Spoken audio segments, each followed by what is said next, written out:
Tēnā koutou katoa, and a big warm welcome. I am Bindi Norwell. I'm the Chief Executive of the Real Estate Institute of New Zealand. And what I'm going to do today is just to give you a bit of an overview of the housing market in New Zealand, but then I'm going to talk about particularly the Auckland market.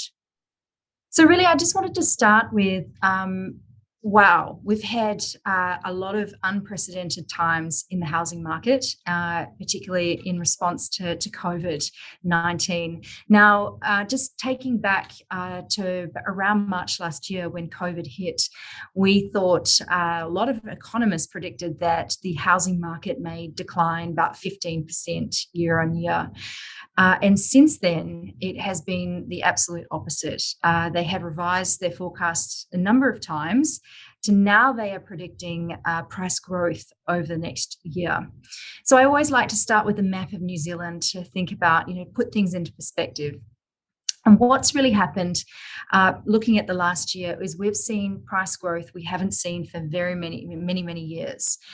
And you can have a look at this map, and the red parts are really where we've seen quite significant price growth, around, the Manawatu, Wanganui and Wellington, Northland, the Taranaki. We're talking double digit, nearly 26% year on year growth.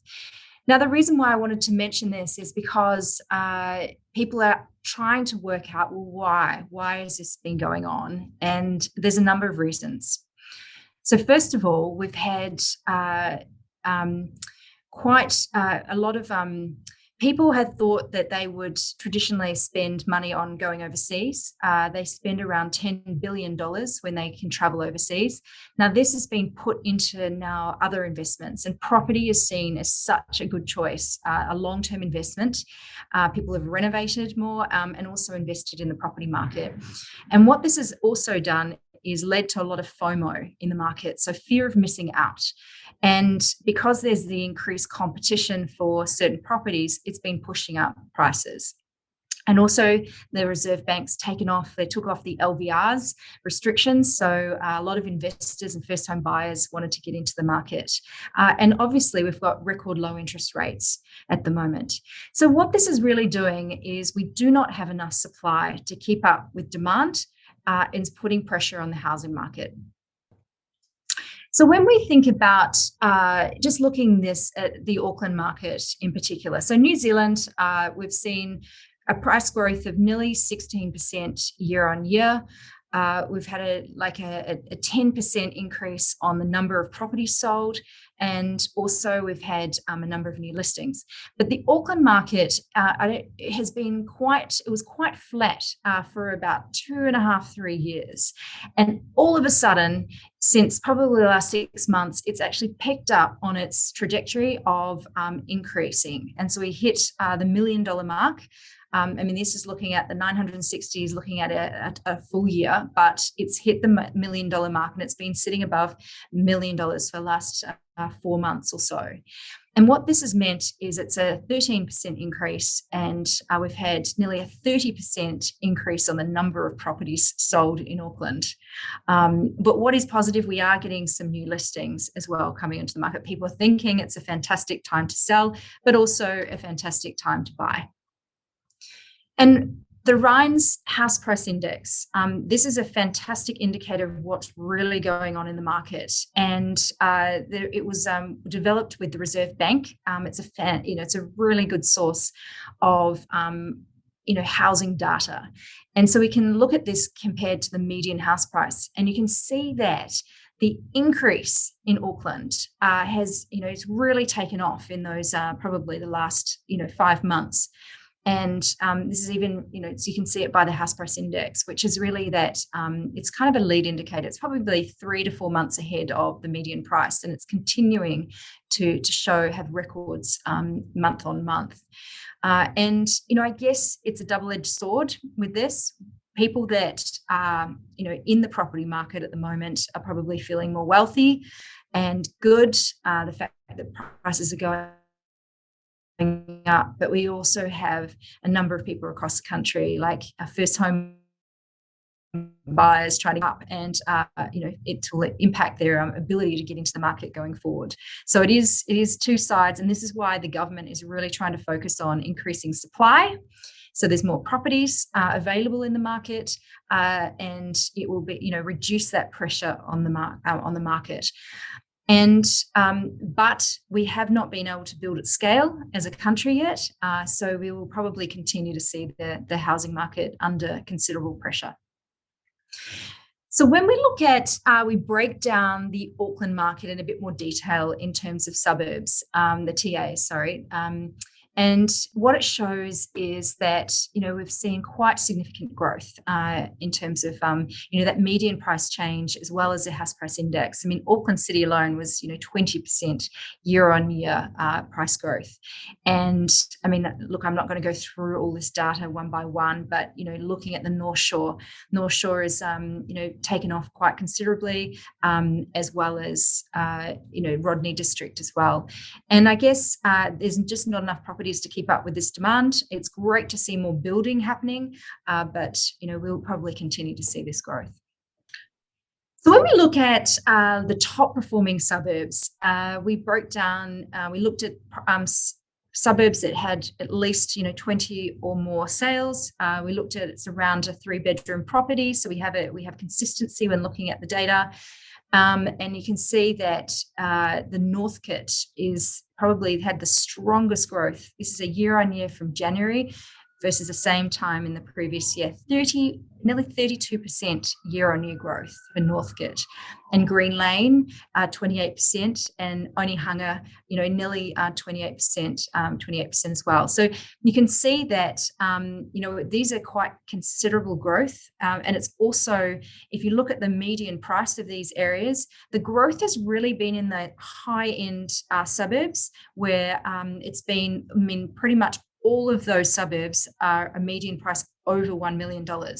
Now, this is a different picture than we saw years ago, because what happened years ago is the growth was really in that lower end suburbs, the more affordable suburbs that took off. But now we're seeing people are investing in that top end property and more and more.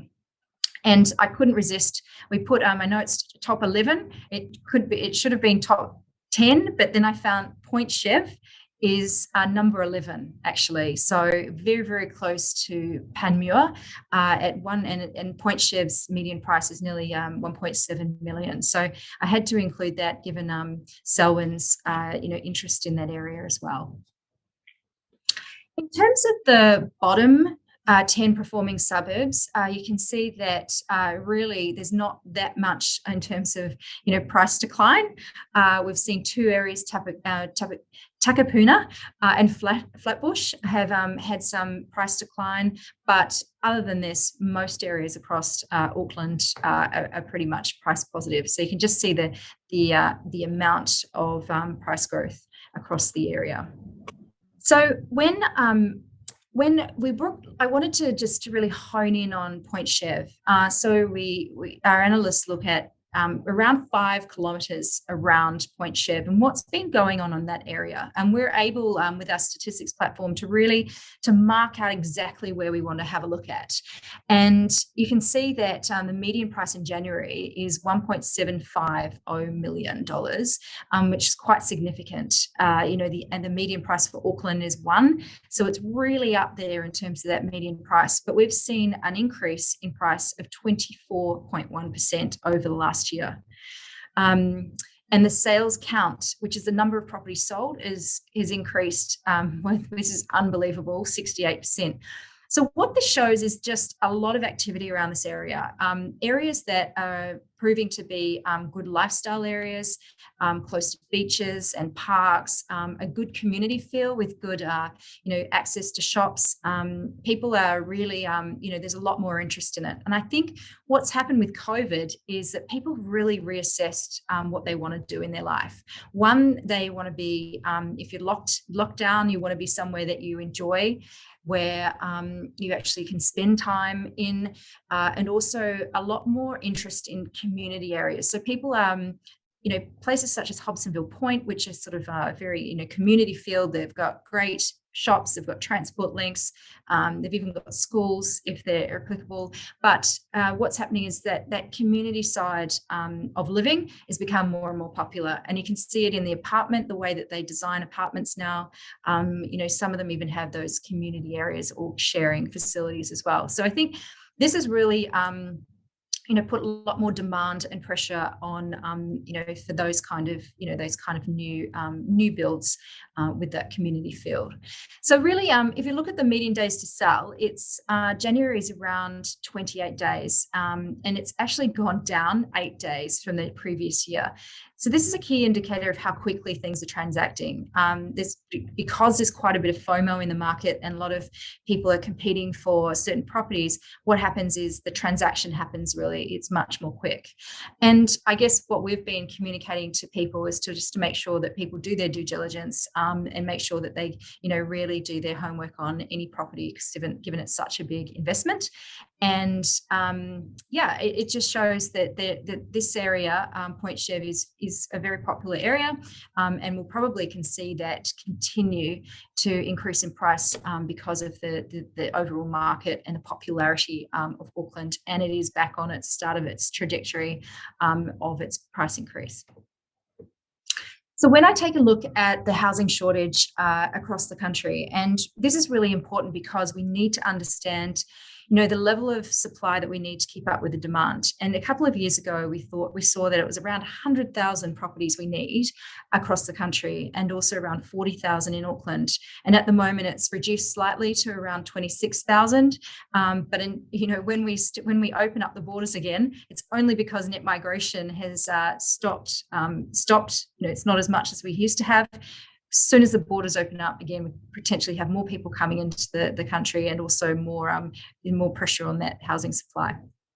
So the key, so I just wanted to really talk about the key expectations over the next 6 to 12 months. We're very much in line with Tony Alexander as well. We have a joint survey that we go out to the market, and we need to speak to him regularly on what he thinks from an economic point of view.